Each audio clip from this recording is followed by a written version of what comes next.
नमस्कार, मैं हूं रविंद्र जैन और आप देखना शुरू कर चुके हैं सबकी खबर।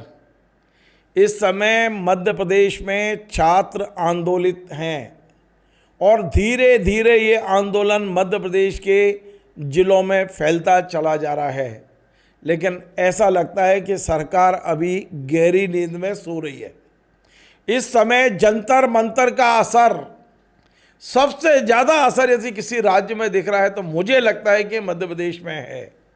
पिछले कुछ दिन में, यानी पिछले 4-5 दिन में मध्य प्रदेश में 8 स्थानों पर छात्र आंदोलन देखने को मिला है, अलग अलग स्वरूप में मिल रहा है। और आप ये मान के चले कि जैन जी हों और या जैन अल्फा हों, ये दोनों ही सरकार के खिलाफ आंदोलित हैं। और आप कल्पना करिए, यदि आपके घर के बच्चे सरकार के खिलाफ सड़कों पे होंगे तो आप सरकार के पक्ष में होंगे क्या? एक सवाल है। तो क्या धीरे धीरे लोग नाराज हो रहे हैं सरकार से, सरकार की व्यवस्था से नाराज हो रहे हैं, और ऊपर से कॉकरोच जनता पार्टी ने स्कूल ठीक करो अभियान थोप दिया है। अब गांव गांव में स्कूल देखे जा रहे हैं, उनके फोटो डाले जा रहे हैं और सरपंच और सरकार पर दबाव है, स्कूल ठीक करिए। बाथरूम नहीं है, पानी नहीं है, पहुंच मार्ग नहीं है, बिजली नहीं है, खंबे नहीं हैं, पंखे नहीं हैं। और अब ये आंदोलन आप समझ लीजिए, आज जो मैं ये कार्यक्रम बना रहा हूँ 19 अगस्त को, मान के चलिए ये चिंगारी है, कब ज्वालामुखी बनेगा पता नहीं चलेगा। आज मैं कुछ उदाहरण आपके सामने लेकर आया हूं और आप समझिए, इन उदाहरण से मध्य प्रदेश की डॉक्टर मोहन यादव सरकार को समझना चाहिए, मध्य प्रदेश के खुफिया तंत्र को समझना चाहिए, मध्य प्रदेश के शासन प्रशासन को समझना चाहिए, और भ्रष्टाचार में अकंठ डूबे हुए मंत्रियों को भी अपनी आंखें खोलना चाहिए। मध्य प्रदेश में शायद ही कोई मंत्री होगा जो भ्रष्टाचार में अकंठ नहीं डूबा है। अब तो बड़ा मुश्किल है ये कहना कि एक आध मंत्री ईमानदार है क्या मध्य प्रदेश में। फिलहाल आज मेरा मुख्य मुद्दा मंत्री नहीं है, मेरा मुख्य मुद्दा है कि जैन अल्फा और जैन जी आंदोलित है। और आने वाले समय में यदि तत्काल इस पर आपने ध्यान नहीं दिया, तत्काल समस्या का समाधान नहीं किया, तत्काल कोई रास्ता नहीं निकाला, तो ये चिंगारी ज्वालामुखी बन सकती है। मैंने बताया कि मैं आपको 8 उदाहरण मैंने आज अपने कागज पर नोट किए हैं। मैं सोचा आपसे बात करूं। आपने देखा कल ही भोपाल में कितना बड़ा आंदोलन हुआ है, और ये आंदोलन किया है जो पीएम श्री स्कूल हैं उन्हें केंद्रीय विद्यालय में मर्ज किया जा रहा है। इसे लेके 300-400 बच्चे सड़कों पे उतरे और उन्होंने प्राचार्य को ज्ञापन दिया है। वो नहीं चाहते कि ये मर्जर हो। तो क्या ये मर्जर थोपा जा रहा है? क्या बच्चों को विश्वास में नहीं लिया जा रहा है? क्या उनके पेरेंट्स को विश्वास में नहीं लिया जा रहा है? पहले आपको भोपाल का प्रदर्शन दिखा दूं, फिर मैं आपको आगे की खबर बताऊंगा।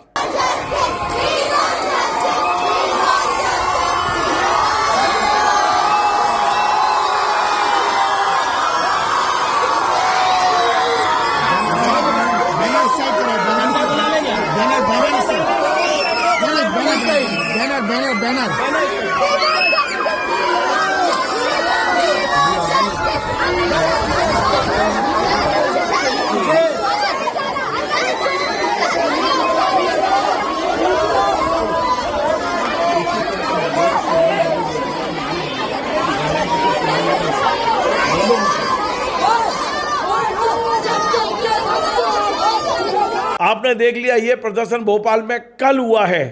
अभी 2-3 दिन पहले आपने देखा, मैंने विदिशा की खबर दिखाई थी। विदिशा का जो सिरोंज है, सिरोंज में जो बच्चे आसपास के गांव से पढ़ने आते हैं, छोटी छोटी बच्चियां, 7वीं क्लास, 8वीं क्लास, 9वीं क्लास की बच्चियां, और वो उनका किराया अचानक बढ़ा दिया। पहली बात तो गांव में किसान परेशान है, खाने को पैसा नहीं है, जैसे तैसे अपनी बच्चियों को स्कूल भेजता है, और किराया बढ़ा देने से कई ने कहा कि अब छोड़ दो पढ़ाई, घर में हट जाओ। तो इन बच्चियों ने इकट्ठा होकर सिरोंज में बस स्टैंड पर खड़ी थी। किसी ने बताया कि भारतीय जनता पार्टी के अत्यंत लोकप्रिय विधायक उमाकांत जी आने वाले हैं।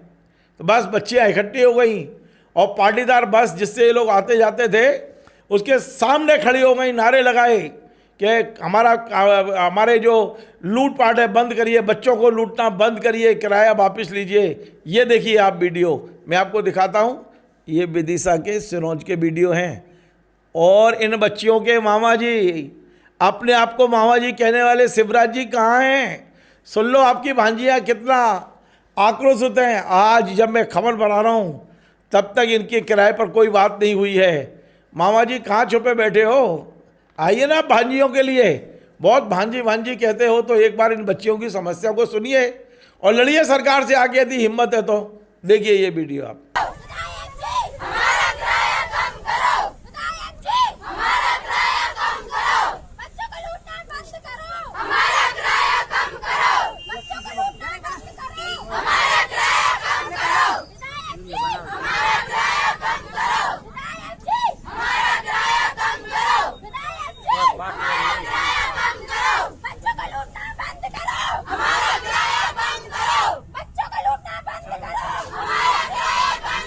आपने ये वीडियो भी देखा।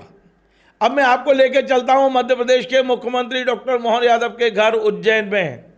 उज्जैन में एक स्कूल को शिफ्ट किया जा रहा था और उस शिफ्टिंग को लेके छोटी छोटी बच्चियां स्कूल की सड़क पर उतर आईं और उन्हें साहब कहा कि कलेक्टर हमारे सामने आएगा तब बात करेंगे। नारे लगाए उन्होंने, बच्चियों ने, और आखिरकार कलेक्टर को आना पड़ा और ये घोषणा करनी पड़ी कलेक्टर को कि स्कूल शिफ्ट नहीं होगा। ये वीडियो भी मैं आपको दिखाता हूँ। ये उज्जैन की लड़कियों ने अपनी ताकत दिखाई। ये छोटी छोटी बच्चियाँ हैं, ये 11वीं क्लास से नीचे की हैं, 10वीं, 9वीं, 8वीं। इन बच्चियों ने किस तरह नारेबाजी की और प्रशासन को झुकने पे मजबूर किया है, ये भी देख लीजिए आप।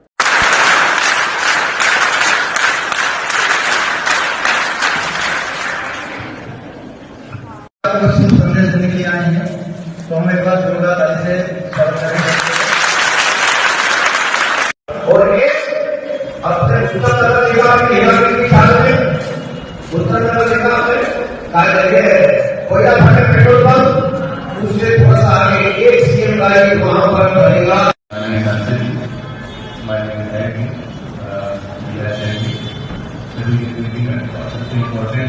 आपके बीच में दीवार में सांसद जी को मैं सोचता हूँ कि वो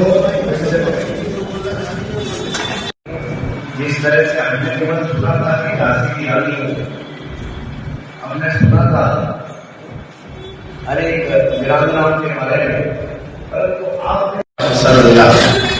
मेरी 2-3 बेटियां रो रही थी, नाराज हो रही थी।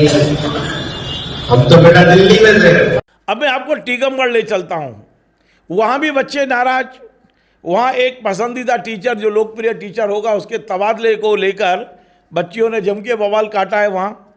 और ये खबर आ रही है कि वहाँ बनियानी गांव है बलदेवगढ़ टीकमगढ़ में, वहाँ एक टीचर के तबादले से छात्र छात्रा नाराज हो गई।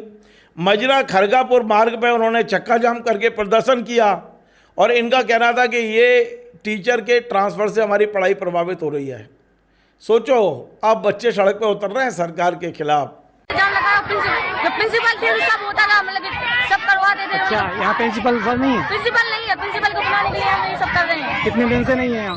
यहाँ दो महीने हो गए। 2 माह हो गए। और टीचर कितने हैं यहाँ? टीचर 6 हैं यहाँ पर। हिंदी वाले सर पढ़ाते, कोई पढ़ाता नहीं। अच्छा, ये जंतर मंतर का असर है, आप समझ लीजिए।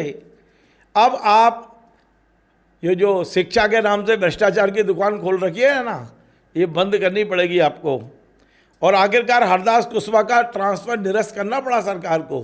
बच्चों की ताकत देख लीजिए आप। मैं आपको लेके चलता हूँ नरसिंहपुर। नरसिंहपुर में कीचड़ था रास्ते में, बच्चे जाते थे तो कीचड़ था।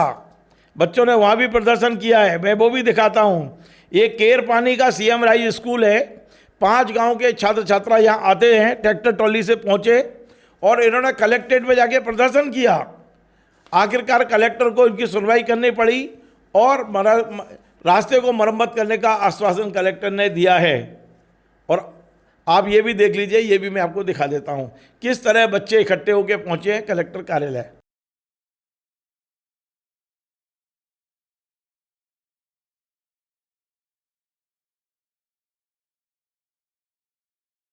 टीचर से बहुत मुश्किल से निकलती है, मतलब बहुत पढ़ना है और कीचड़ है। आपने साइकिल दे दी सर, लेकिन हम साइकिल पे आए क्या जब सड़क ही नहीं है। मुख्यमंत्री से क्या बोलना चाहेंगे हम ये आप? बोलना चाहते हैं कि हमारे पास सड़क बनवा दीजिए। आपने साइकिल दे दी है, लेकिन हम चलाएं तो कहाँ चलाएं, इनको अभी बताओ। बस नहीं तो पढ़ाई किस तरीके से बाधित होती है उससे? सर, हम लोग स्कूल नहीं जा पाते, रोज बारिश के कारण नहीं जा पाते, ठंडा बहुत ज्यादा हो जाती है, कीचड़ हो जाती है, हम लोग जाए तो कहाँ से जाएं सर। आपने साइकिल तो दे दी है। अब आपको मैं ले चलता हूं छतरपुर। छतरपुर में ये जो माध्यमिक शाला बरराही चंदला छतरपुर है, यहाँ भी वही मुद्दा है कि बाउंड्री वॉल नहीं है, बिजली की सुविधा नहीं है, बदहाल है स्कूल। इसे लेकर छात्रों ने भारतीय जनता पार्टी के विधायक और जो राज्य मंत्री हैं दिलीप अहिरवार, कार रोक ली है उनकी और मांग कर रहे हैं। ये वीडियो भी देख लीजिए आप।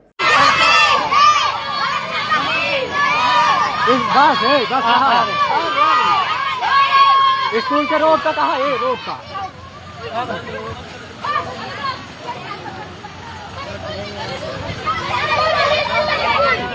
आराम से एक एक जने जन एक एक जने एक एक जने बात कर सब लोग आप यहाँ आ जाओ जाने के लिए बताओ परेशानी क्या एक एक से बोलो बेटा, एक ही बोल देगा अपनी सबकी बात। कोई नहीं बोलना, ठीक है? एक व्यक्ति बोलो। एक जने कौन बोलेगा? खेलने का भी तुम कहाँ पर है? हाँ, मैं आपको 6 घटनाएं बता चुका हूँ 6 दिन की। अब 7वीं घटना सुनिए। इसे सुनेंगे तो चौंकेंगे, सुनेंगे तो सोचने पे विवश होंगे। दरअसल ये घटना है धार जिले के कुक्षी का निसरपुर एक स्थान है और इस निसरपुर में एक आदिवासी छात्रावास है। इस छात्रावास की जो सीटर हैं, कहते हैं ना जो उसके अंदर पलेंगे, वो 50 सीटर छात्रावास है। 140 बच्चियों को इस छात्रावास में रख रखा है। ना पानी है स्वच्छ, ना रहन सहन की व्यवस्था है, ना बाथरूम है। एक छोटे से पलंग पर जिस पर एक छात्रावास को सोना चाहिए, छात्र को सोना चाहिए या छात्रा को सोना चाहिए, 3 छात्राएं सो रही थी। और क्या हुआ, अभी जो 2 दिन पहले रविवार की रात को 12 बजे 40 छात्राओं ने हॉस्टल की खिड़की की ग्रिल तोड़ी और खिड़की से कूद कर ये छात्राएं रात में 12 बजे, सोचिए कितनी मजबूर रही होंगी, 40 छात्राएं निकल पड़ी पैदल हॉस्टल से। कहाँ? निसरपुर से कुक्षी की ओर, कि हम जाएंगे कुक्षी में और वहाँ जाके प्रदर्शन करेंगे। रात में 12 बजे निकली और वहाँ प्रदर्शन करके मांग करेंगे कि हमारे छात्रावास को ठीक करो आप। हमने ये खबर दिखाई थी परसों। और उसके बाद में आज जो हुआ वो सुन लीजिए आप। वहाँ कोई पारुल जैन है, सहायक आयुक्त ये जो जनजाति कार्य विभाग, वो पहुँची हैं। अब ठीक किया जा रहा है, छात्रावास में खिड़कियाँ ठीक की जा रही हैं, पानी की व्यवस्था हो रही है, नए चादर बुला दिए गए हैं, नई बेडशीट लगाई जा रही हैं। देखिए मैं दिखाता हूँ आपको। यदि ये छात्राएं सड़क पर नहीं उतरती तो क्या ये सहायक आयुक्त जो पहुँचती वहाँ प्राचार्य को, जो प्राचार्य ने स्टे ले लिया था उसको अब स्टे वैकेट करके अंजड़ भेज दिया गया है, अधीक्षिका जो हैं उनको सस्पेंड कर दिया है। अब तमाम सारा काम हो रहा है। जब छात्राएं सड़क पर निकली, जब मीडिया ने पूरा कवरेज किया, सरकार की तूती हुई, तब जाके भोपाल में नींद खुली। आखिर ये क्यों हो रहा है? आप अंदाज तो लगाइए कि क्या वाकई जैन जी जाग गया है, जैन अल्फा जाग गया है, सरकार के फजीहत हो रही है। और मैं अभी भी कह रहा हूँ डॉक्टर मोहन यादव जी, मेरा अनुभव का लाभ ले लो। आप मध्य प्रदेश में जल्दी से जल्दी राज्य स्तरीय और जिला स्तरीय कोई कमेटियाँ बनाइए, इन बच्चों की मांग को सुनने के लिए, समस्याओं को सुनने के लिए। आपके पास पर्याप्त फंड है, करोड़ों रुपया भ्रष्टाचार में जा रहा है। स्कूल ठीक कर लीजिए, पढ़ाई की व्यवस्था कर दीजिए, वरना आप सोचिए क्या होने वाला है। फिर मत बोलिएगा। ये बच्चे अधिकारों को लेकर जागरूक हो चुके हैं, आप भी अधिकार देने के लिए जागरूक हो जाइए। एक और खबर आज मैं लेके चल रहा हूँ जो अब से कुछ देर पहले की है, और ये खबर मुझे मिल रही है कटनी से। कटनी में मतलब जो पूरे मध्य प्रदेश में छात्र संघ चुनाव कराने के हाईकोर्ट के ऑर्डर हैं, सरकार तय नहीं कर रही है कि प्रत्यक्ष होंगे कि अप्रत्यक्ष। तो प्रत्यक्ष छात्र संघ चुनाव कराने के लिए आज कटनी में एनएसयूआई के हजारों कार्यकर्ता सड़क पर उतरे। आप मालूम है शासन प्रशासन पे बात करने की क्षमता नहीं है, क्योंकि ताकत पूरी सरकार के पास है। तो शासन प्रशासन केवल दो ही काम करता है, या तो लठ बजाता है या पानी फेंकता है। तो आज शासन प्रशासन ने उन बच्चों पे पानी फेंका है, लेकिन क्या पानी फेंकना और लाठी बजाना क्या ये समस्या का समाधान है? क्या इन बच्चों के साथ कोई बैठ के बात करेगा? बेशक वो एनएसयूआई के हों या एबीवीपी के हों, आखिर है तो वो छात्र, वो आए अपनी बात को लेकर। लेकिन हमने ऐसा लगता है कि सरकारों ने संवाद के दरवाजे बंद करके रखे हुए हैं, और अब हालात धीरे धीरे, मैं बार बार कह रहा हूँ, ये जो चिंगारी है ये 16 बनने की ओर जा रही है। हमारा काम आपको जगाना है, आपको एक तरह से आगाह करना है, हम कर रहे हैं। जो हालात बन रहे हैं, सरकार को तत्काल मुझे लगता है एक्शन लेना चाहिए। राज्य जिला स्तर पर तत्काल एक टीमें बनाना चाहिए इन ऐसी समस्याओं के समाधान के लिए। और वाकई इस पूरे हालात पर चर्चा करने के लिए मेरे स्टूडियो में मेरे साथ मेरे मित्र रिजवान अहमद सिद्दीकी साहब हैं, उनसे समझते हैं। और उनने तो अभी कुछ दिन पहले ही अपनी बच्चियों को पढ़ा लिखा के कॉलेज स्कूल से निकाला है। तो अब ये जो हालात बन गए हैं, बदली हुई परिस्थिति कह सकते हो। अब मुझे लगता है कि जो नैरेटिव बना हुआ था, हिंदू मुस्लिम, हिंदुस्तान पाकिस्तान, दलित, ये सारे नैरेटिव धीरे धीरे ख़त्म हो रहे हैं। अब एक ही नैरेटिव आ रहा है कि आप जैन जी की समस्याओं का समाधान करिए। क्या कहेंगे रिजवान भाई? धन्यवाद रविंद्र भाई। जिस तरह से लगातार मुद्दे से भटकाने की जो एक टैक्टिस लंबे समय तक चलती रही है, उसके ये दुष्परिणाम हैं। और जो अब धीरे धीरे अगर आज भी नहीं संभले तो ये बेकाबू हो जाएंगे। इसलिए कि हर गली, हर मोहल्ले, हर संस्था, हर जगह लोगों में अविश्वास बढ़ा है। इसलिए कि भ्रष्टाचार, अहंकार और जिस तरह से दमन की जो सोच है, ख़ास तौर से नए नए नाम देने की जो होड़ मची हुई है, किसी भी चीज़ को परजीवी कह देना, किसी भी को कॉकरोच कह देना, किसी भी आंदोलन के प्रति एक नकारात्मक भाव पैदा कर देना, मुझे लगता है कि बच्चों ने अब समझ लिया है और ये अच्छे संकेत नहीं है। वैसे रविंद्र भाई, मैंने और आपने भी स्कूल में पढ़ाई की है। हमारे उस दौर में भी शैक्षणिक संस्थानों में एक वातावरण था, छात्र संघ और छात्र जो है अपनी बात कह पाते थे, और सुविधाएं धीरे धीरे, उस समय अभाव का दौर था लेकिन सुविधाएं धीरे धीरे बढ़ रही थी। लेकिन फिर हमने देखा कि सुविधाएं बढ़ती गई और अचानक सुविधाएं घटती चली जा रही हैं, और ये जो परिस्थितियां हैं। दूसरा, आप एक बात कहते हैं, आपने कहा था पीछे कि बुढ़िया की मौत हो गई, इसका डर नहीं है, लेकिन मौत ने घर देख लिया। तो अब ये सरकारों के लिए, उन जिम्मेदारों के लिए, उन अधिकारियों के लिए भी, इसलिए कि अधिकारियों में भी जो अहंकार आ गया है। सरकार दुनिया भर के तमाशे करते हैं ये सब सारे लोग कि ये फला दिन जन सुनवाई होगी, टिका दिन ये होगा, लेकिन इन चीज़ों के नतीजे नहीं निकलते। आजकल मिलना जुलना, लोगों की बात सुनना, संवेदनशीलता लगभग ख़त्म सी होती जा रही है, और जिसका ये दुष्परिणाम है कि ये बच्चे सड़कों पर आ गए हैं। और ये आपके ही बच्चे हैं, हमारे बच्चे हैं। और बच्चे पूछते हैं कि अगर आपके बच्चे होते तो क्या आप इस तरह की जगह भेजते? क्या आप इन जगहों इस तरह नेताओं के बच्चे तो विदेश में पढ़ रहे हैं, कहाँ? नेताओं, अधिकारियों, सबसे पूछ रहे हैं बच्चे। ये जो मंत्री है, हम इस पर भी काम करेंगे रिजवान भाई, कि मध्य प्रदेश के किस किस विधायक के बच्चे कहाँ पढ़ रहे हैं। क्या एक भी विधायक, एक भी सांसद, एक भी मंत्री ऐसा है मध्य प्रदेश में जिनके बच्चे इन सरकारी स्कूलों में पढ़ रहे होंगे?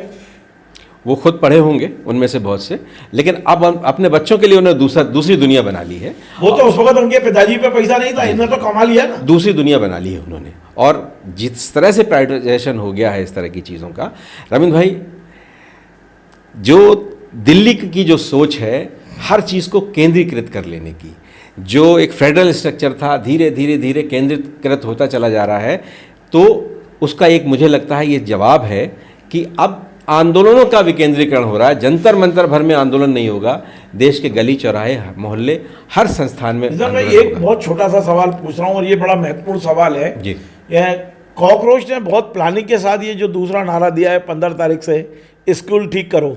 अब जिन स्कूलों में जा रहे हैं बाथरूम ही नहीं है, वहाँ तो गंदगी ऐसी है कि आप रूमाल उठा के नाक पे लगा लेंगे। आप पीने का पानी नहीं है स्कूलों में, क्या पढ़ाई होती होगी स्कूलों में भाई? और ये इसका पूरा फंड किसके जेब में जा रहा है?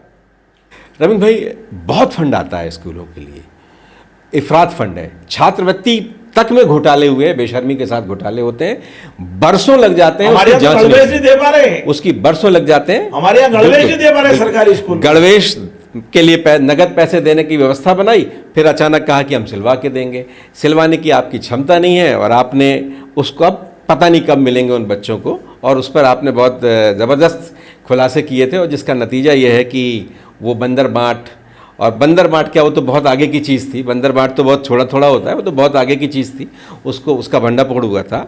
लेकिन यही है कि ये जो परिस्थितियाँ हैं, स्कूलों में ठीक से बिजली नहीं है, स्कूलों में ठीक से छत नहीं है, शिक्षक नहीं है, एक 5 क्लासों को एक ही शिक्षक तो पढ़ा क्या रहा है। यदि यही हालत रहे और आज जो चिंगारी हमको दिखाई दे रही है 16 बनेगी? बिल्कुल रविंद्र भाई, बहुत ये एक आहट है उस तूफान की, ये एक आहट है उन परिस्थितियों की कि जहां हर जगह इसी तरह से आपके अपने बच्चे जब आपके सामने खड़े हो जाएंगे, क्या करेंगे माँ बाप? हमारे घर में 2 बच्चे, आपके घर में 2 बच्चे, मेरे घर में, और हम भी 2 हैं, मियाँ बीवी। जब हमारे बच्चे हमारे सामने खड़े हो जाएंगे, यहाँ तो 2 बच्चे हैं लेकिन वहाँ तो सैकड़ों बच्चे हैं, जब इस तरह से खड़े हो जाएंगे सिस्टम के सामने, तो कैसे हम उनको संभालेंगे? इसलिए आज मौका है और आज समय है कि अब उसके प्रति गंभीर हो जाइए। और जो आपने बहुत अच्छी सलाह दी मुख्यमंत्री जी को कि समिति बनाइए, निगरानी कीजिए, जिम्मेदारी कीजिए, संवेदनशीलता बढ़ानी पड़ेगी, और अब नज़रअंदाज नहीं किया जा सकता। इसलिए कि हम बात नए स्कूल खुलने की नहीं करते, कुछ पॉलिटिकल प्रोपेगेंडे के हिसाब से कुछ स्कूलों का हम जिक्र करते हैं, वो खुल रहे हैं, लेकिन ज़्यादातर स्कूल बंद हो रहे हैं। और जब आप एक स्कूल अपने राजनीतिक उद्देश्यों के लिए, अपनी चर्चा वाहवाही के लिए करते हैं, बाकी कई स्कूल उसकी आड़ में बंद हो जाते हैं, तो इसको अगर आप बंद नहीं करेंगे। रिजवान भाई, एक आखिरी सवाल पे अपन खत्म करेंगे जी। क्या आपको लगता है कि जिस तरह से हर महीने ये जो लाडली बहनों को पैसा दिया जा रहा है, यदि 4 महीने, 6 महीने, 8 महीने इस पैसे को हम स्कूलों को ठीक करने में लगा दें, तो लाडली बहना नाराज भी ना हो और बच्चे भी लाडली बहनाओं के ही बच्चे हैं। क्या आपको नहीं लगता कि उसी राशि से मध्य प्रदेश के सारे स्कूलों को हम कायाकल्प कर सकते हैं? रमन भाई, पैसे की कमी है इनके पास? अरे वो खाने से फुर्सत मिले तब ना। इनके पास पैसे भ्रष्टाचार की चरम पर कोई है। कमी नहीं है रविंद्र भाई। एक ही चीज़ 4-4 बार बनाते हैं। सड़क खोदते हैं, फिर उसको बना देते हैं, फिर खोद देते हैं, फिर बना देते हैं। बंद करें अगर ये सब चीज़ें। और पहले नहीं होते थे क्या काम? और क्या नहीं चलती थी सड़कें? सालों चलती थी सड़कें। लेकिन अब क्यों एक ही बारिश में पूरी सड़क बह जाती है? सब चीज़ें होती, न गुणवत्ता का ध्यान है, न जो इफरात पैसा हो गया। उस पहले हम जिस दौर में हम लोगों ने पत्रकारिता शुरू की, तनख्वाह बांटने को भी पैसे नहीं होते थे। चीज़ें ग्लोबलाइज हुई, इफरात पैसा हो गया, और जब पैसा इफरात हुआ तो खाने के तरीके 100 तरह के ढूंढ लिए गए। अगर आज भी लाडली बहना सारी योजनाएं चलाते रहेंगे, वैसे लाडली बहना बहुत बड़ा बोझ है, लेकिन अगर सारी योजनाएं भी चलाएं और वो जो एक ईमानदारी वो जो से। प्रबंधन है, उस प्रबंधन पर अगर आज भी ईमानदारी से काम शुरू हो जाए तो सब चीज़ें ठीक हो सकती हैं। चलिए, बहुत बहुत धन्यवाद। देखिए, रिजवान भाई ने भी मेरी बात पर ही मोहर लगाई है। उनका कहना है कि डॉक्टर मोहन यादव जी, यदि आप हम जैसे पत्रकारों की कुछ आवाज़ सुन रहे हों तो आपको तत्काल जाग जाना चाहिए और ऐसी कमेटियां बनाना चाहिए राज्य स्तर, संभाग स्तर और जिले स्तर पर। मैं तो कहता हूं कि आप नीचे भी एक आग्रह और है। रवि भाई, आपको मैं रोक रहा हूं, आप समापन कर रहे थे इसका, लेकिन मैं आपको रोक रहा हूं। कमेटी की तरह बनाए, मुख्यमंत्री जी से ये भी आग्रह है। कमेटी जो है प्रसाद देने के लिए ना बनाए, वरना बाड़ी खेत खा रही है, फिर खेत मतलब बचेगा जितनी ही कमेटी बनती है उसका हिस्सा भी शुरू हो जाता हाँ, है। वो ये अगर भ्रष्टाचार का एक और हिस्सा शुरू हो जाता जी, है। तो ये इससे बचे।